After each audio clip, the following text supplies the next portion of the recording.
नमस्कार, आप देख रहे हैं ईस्टर्न स्काई मीडिया समाचार बुलेटिन के साथ मैं हूं स्वाति ढल। अरुणाचल प्रदेश के मुख्यमंत्री नाबम तुकी ने राज्य की जनता से प्रीपेड बिजली मीटर को अपनाने की अपील की है। कई संगठनों द्वारा प्रीपेड बिजली मीटर के विरोध के बाद इस सिस्टम को एक विकल्प के रूप में दे दिया गया था।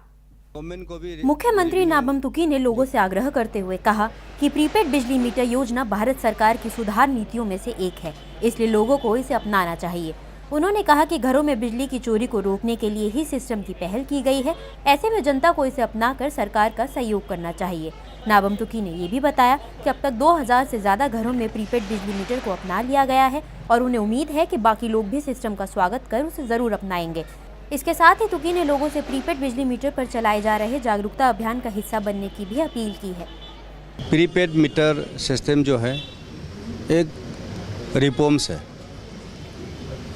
भारत सरकार का भी और स्टेट सरकार का भी एक रिफॉर्म्स है। ये रिफॉर्म्स पॉलिसी का अनुसार पर ये ज़रूरी चीज़ है। प्रीपेड लगाओ या पोस्ट पेड लगाओ, मीटरिंग सिस्टम 100% मीटरिंग सिस्टम होना चाहिए। अगला एंड ऑफ 12 5 ईयर प्लान तक हर घर हर यूजर एजेंसीज को मीटर लगना है, चाहे प्रीपेड लगाओ या पोस्ट पेड लगाओ, मीटरिंग सिस्टम होना है। तो ये तो होना है, ये तो होते रहेगा। ये तो सिस्टम है, वो पब्लिक अभी समझने में थोड़ा देर हो गया और इसमें उन लोग को अवेयरनेस का कमी था, तो अभी अवेयरनेस कर रहा है। और कल भी स्टेट खुद दे फंक्शन में तो बहुत अच्छा से डेमोन्स्ट्रेशन दिखाया जो पावर डिपार्टमेंट ने, उसका हम लोग पब्लिक को समझा रहा है और समझ जाएगा उसको भी। हमने कहा कि पब्लिक का डिबेट करो, तो आप लोग को मैं अनुरोध करूँगा कि मीडिया और सोशल मीडिया आप लोग डिबेट करना चाहिए कि ये ज़रूरी है ना, ज़रूरी नहीं है, और सही है ना गलत है, आप लोग डिस्कस करना चाहिए। इससे पब्लिक को जो अभी जितना लोग लगाया 2000 से अधिक लोग, उन लोग का कहना है कि ये सबसे बेस्ट सिस्टम है और इससे ट्रांसपेरेंट होगा, इसमें पब्लिक को भी पैसा मतलब ये होगा, उस चार्ज का कम मिलेगा और गवर्नमेंट को भी जो रेवेन्यू जो लीकेज होता था वो लीकेज भी बंद हो जाएगा और एक सिस्टम ट्रांसपेरेंट होगा, लोग को सीखने के लिए मौका मिलेगा। त्रिपुरा के मुख्यमंत्री मणिक सरकार ने मंगलवार को केंद्र सरकार पर जमकर हमला बोला। उन्होंने कहा कि मोदी सरकार के 100 दिनों के शासनकाल के दौरान 6000 किसानों ने आत्महत्या की है। लेम्बुचेरा में भारतीय कृषि अनुसंधान परिषद रिसर्च सेंटर में किसानों को संबोधित करते हुए मुख्यमंत्री ने कहा कि कांग्रेस और बीजेपी दोनों ही सरकारों के शासनकाल में किसानों का शोषण हुआ है, लेकिन त्रिपुरा एक ऐसा राज्य है जहां किसानों द्वारा आत्मघाती कदम उठाने वाला कोई मामला सामने नहीं आया है। अपनी सरकार की प्रशंसा करते हुए मणिक ने कहा कि हमारी सरकार को किसानों का ख्याल है और हम उनके सामाजिक और आर्थिक विकास के लिए हर संभव मदद करते हैं। वहीं मणिक ने देश के विकास के लिए कृषि क्रांति को जरूरी बताया। इस दौरान सरकार ने कृषि केंद्र में 16 उन्नत किस्मों वाले बीजों को रिलीज किया, साथ ही फलों, सब्जियों और फसलों की प्रदर्शनी भी देखी। नरेंद्र मोदी सरकारेर प्रथम 100 दिने प्राय 6000 मतो कृषक भारतवर्षेर হয় কংগ্রেস শাসিত না হয় বিজেপি শাসিত রাজ্যে কৃষকরা আত্মহত্যা করেছে। আমাদের এখানে আত্মহত্যা করে না, কারণ গ্রাম উন্নয়ন, সেচ, কৃষি, উদ্যান চর্চা, পশুপালন এগুলির জন্য যেই পরিমাণ টাকা রাখা দরকার সেই পরিমাণ টাকা তারা রাখেনি। তাহলে কৃষি বিপ্লব কি করে হবে? আর কৃষিতে যদি সাফল্য না আসে শিল্প কি করে হবে? কৃষি শিল্প যদি হাত ধরাধরি করে অগ্রসর না হয় আমাদের বেকার ছেলে মেয়েদের ভবিষ্যৎ তো অন্ধকারই থেকে যাবে। मणिपुर में वेतन बढ़ोतरी की मांग को लेकर विधानसभा की ओर कूच कर रहे विलेज डिफेंस फोर्स के कर्मियों को पुलिस ने 13 बाजार इलाके में ही रोक लिया। ये लोग विधानसभा अध्यक्ष को मेमोरेंडम सौंपने जा रहे थे। All Manipur VDF welfare association के आह्वान पर विलेज डिफेंस फोर्स के कर्मियों ने 13 बाजार इलाके से विधानसभा तक मार्च निकालने का फैसला किया था, लेकिन मौके पर पहुंचकर पुलिस की टीम ने उन्हें वहीं रोक दिया, जिसके बाद वेलफेयर एसोसिएशन के महासचिव सहित 6 वीडीएफ कर्मियों ने पुलिस को ही अपना मेमोरेंडम सौंप दिया। मेमोरेंडम में मांग की गई है कि वीडीएफ कर्मियों की सैलरी 10,000 की जाए, साथ ही पिछले 13 महीनों की बकाया सैलरी भी उन्हें दी जाए। इसके अलावा जल्द से जल्द वीडीएफ कर्मियों के लिए एक अलग बटालियन का गठन किया जाए और सभी मांगों को मार्च के अंत तक पूरा किया जाए।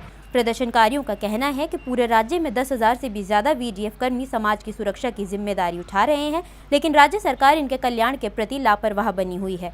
इनका कहना है कि कुछ वक्त पहले मुख्यमंत्री ओकरा महबूबी सिंह के समक्ष इन्होंने अपनी मांगे रखी थी, लेकिन आश्वासन के अलावा इन्हें और कुछ हासिल नहीं हुआ। ईटानगर में बुधवार को all Arunachal Pradesh border student union ने 24 घंटे का बंद बुलाया था, लेकिन इस बंद का खासा असर नहीं देखा गया। यूनियन ने अरुणाचल सशस्त्र पुलिस बटालियन के तीसरे बैच की गठन की मांग को लेकर बंद का आह्वान किया था। All Arunachal Pradesh border student union द्वारा बुलाए गए बंद के बाद भी कैपिटल में दुकानें खुली रही और यातायात व्यवस्था प्रभावित नहीं हुई। दरअसल आप बसु पिछले काफी समय से सशस्त्र बलों की भारी कमी को देखते हुए लगातार ये मांग कर रहा है कि अरुणाचल सशस्त्र पुलिस बटालियन के तीसरे बैच का गठन किया जाए। कैपिटल में बंद को लेकर जब जनता की राय मांगी गई तो एक स्थानीय सब्जी विक्रेता रिमे यालू ने कहा कि बंद के चलते उन्हें बहुत नुकसान झेलना पड़ता है, इसलिए बंद के इस कल्चर को खत्म कर देना चाहिए। बता दें कि आप बसु की तरफ से एक बार पहले भी जनवरी में 12 घंटे का बंद बुलाया गया था और राज्य के मुख्य सचिव को मेमोरेंडम भी सौंपा गया था, लेकिन अभी तक राज्य सरकार की तरफ से कोई ठोस कदम नहीं उठाया गया, जिसके चलते बुधवार को दोबारा बंद का आह्वान किया गया। गंगा मार्केट के यहाँ पर मार्केट एरिया में खड़े हैं और यहाँ पर आप देख सकते हैं कि all Arunachal border students union के बंद कॉल के बावजूद यहाँ पर पूरा सारा दुकान खोला गया है और यहाँ पे जो लोकल वेंडर्स है वो भी यहाँ पर बैठे हैं। इनसे भी हम जानना चाहेंगे कि एग्जैक्टली आप लोगों का जो प्रॉब्लम होता है बंद कॉल के दौरान, वो सबसे ज़्यादा आप लोगों को क्या प्रॉब्लम होता है? हम लोग का ये बोल कौन तो हम लोग मालूम नहीं है और बंद होने से हम लोग को क्या कहेगा ना, हम लोग कुछ खेती बाड़ी ने उसमें करके खाता है और कौन जो दुकानदारी कर रहे हैं बहुत नॉन तरह जितना दुकानदारी कर बहुत लॉस होता है। रेंज बड़ा है, गोर बड़ा है, दुकान बड़ा, हम लोग इसे का फिक्र बेता है, उसको बंद होने हम लोग कुछ कारण कुछ भी मालूम नहीं है, उससे करके खाता है और क्या कारण से बंद रहता है, हम लोग बहुत तकलीफ होता है। इसलिए जितना बंद होने से भी हम लोग गरीब आदमी है, ये फुटपाथ हम लोग बेचता है और हम लोग को भी बंद नहीं करता है, इससे करता है। वो जो बड़ा बड़ा आदमी लोग बंद करता है वो लोग कुछ बेनिफिट होकर करता है, हम लोग को गरीब आदमी कौन देखता है, इसलिए हम लोग जैसे ऐसे चलता है बंद होने से भी।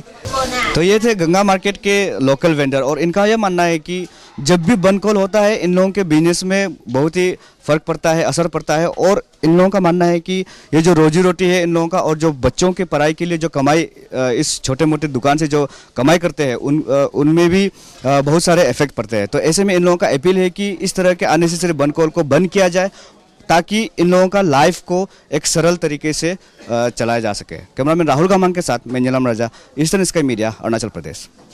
त्रिपुरा के नरसिंहगढ़ स्थित सिंह पुलिस ट्रेनिंग अकेडमी में सोमवार को हाल ही में ट्रेंड हुई 294 महिला सिपाहियों के लिए पासिंग आउट परेड का आयोजन किया गया। इस दौरान मुख्यमंत्री मणिक सरकार बतौर मुख्य अतिथि उपस्थित रहे। मणिक सरकार ने सबसे पहले परेड का जायजा लिया और फिर महिला कांस्टेबल्स के बीच पुरस्कार का वितरण किया। परेड में कुल 294 महिला सिपाहियों ने हिस्सा लिया था, जिनमें 86 आदिवासी महिलाएं भी शामिल थी। पासिंग आउट परेड में महिला सशक्तिकरण की झलक देखने को मिली। साथ ही महिला सिपाहियों ने कई हैरतअंगेज कारनामे भी दिखाए, जिसे देखकर सभी दंग रह गए। परेड में शामिल महिला सिपाहियों ने बताया कि इस 9 महीने की कड़ी ट्रेनिंग ने उनके आत्मविश्वास को बढ़ाया है और उन्हें गर्व है कि वो देश की सेवा के लिए पूरी तरह से तैयार है। समारोह में केडर की सभी महिलाओं ने शपथ ली और देश की रक्षा का वादा किया। इस दौरान वहां डीजीपी के नागराज और कई बड़े अधिकारी मौजूद थे। इसके साथ ही परेड को देखने के लिए महिला विंग के सभी परिवार वाले भी शामिल हुए थे। ज़िंदगी में बहुत कष्ट की है, शायद उसके लिए आज मैं यहाँ पर खड़ी हूँ और देश के सेवा करनी बहुत कम लोगों की मिलती है, हमको मिला है और इस मौका पर कोई आज नहीं आने दूंगी शायद।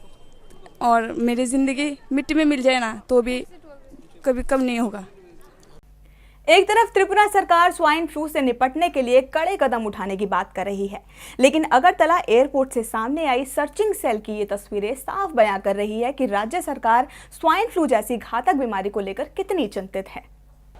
त्रिपुरा स्वास्थ्य एवं परिवार कल्याण विभाग ने राज्य को स्वाइन फ्लू की चपेट में आने से बचाने के लिए अगरतला एयरपोर्ट पर सर्चिंग सेल का निर्माण करवाया था, लेकिन ये सेल ऐसे ही वीरान पड़ा रहता है। दूसरे राज्यों से आने वाले यात्री हवाई अड्डे पर आते हैं और अपनी मंजिल की ओर चले जाते हैं, लेकिन उनके स्वास्थ्य की जांच करने वाला यहाँ कोई नहीं होता।